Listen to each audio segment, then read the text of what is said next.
একজন খামারি তখনই লাভবান হতে পারে যখন তার খামার তাকে ম্যাস্টাইটিস আর এফএমডি মুক্ত। কারণ রোগ থাকলে যত ভালো গাভী হোক, লাভ তো দূরের কথা, ক্ষতিই হবে। সবাইকে নমস্কার।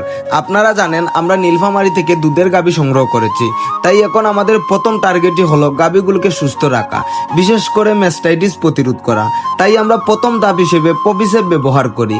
আসলে এটা একটা অ্যান্টিসেপটিকের মতো কাজ করে। গাভীর যখন দুধ দোয়ানো হয় তখন প্রায় 30 মিনিট থেকে 1 ঘন্টা পর্যন্ত বাটের মুখ খোলা থাকে। এই সময় যদি কোনোভাবে গোবর, ময়লা বা ব্যাকটেরিয়া ভিতরে ঢুকে যায় তাহলে ম্যাস্টাইটিস হওয়ার ঝুঁকি থাকে। তাই আমরা দুধ দোয়ানোর পরই এটা ব্যবহার করি, যাতে এই জায়গাটা পরিষ্কার থাকে এবং কোনো ইনফেকশন না হয়। আর এটি কতটুকু ব্যবহার করতে হবে, ঠিক কিভাবে দিতে হবে, এই বিষয় নিয়ে বিস্তারিত আমাদের পেজে আলাদা একটি ভিডিওই আছে, আপনি চাইলে সেখান থেকে দেখে নিতে পারেন। এরপর আমরা খামারের আরেকটা গুরুত্বপূর্ণ কাজ শুরু করলাম।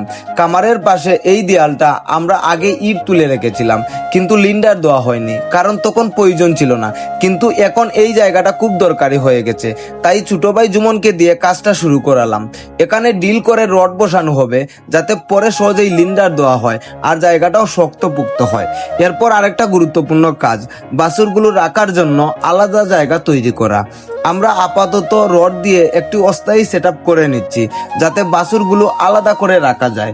এতে করে বাছুরগুলো ম্যানেজ করাও সহজ হয় আর অসুস্থ হওয়ার সম্ভাবনা অনেকটাই কমে যায়। তো যাই হোক বন্ধুরা, এই ছিল গাভী কেনার পর খামার প্রস্তুতির দ্বিতীয় পর্ব। ধন্যবাদ এতক্ষণ সাথে থাকার জন্য। সবাই ভালো থাকবেন, সুস্থ থাকবেন। দেখা হবে নতুন কোনো একটি ভিডিওতে।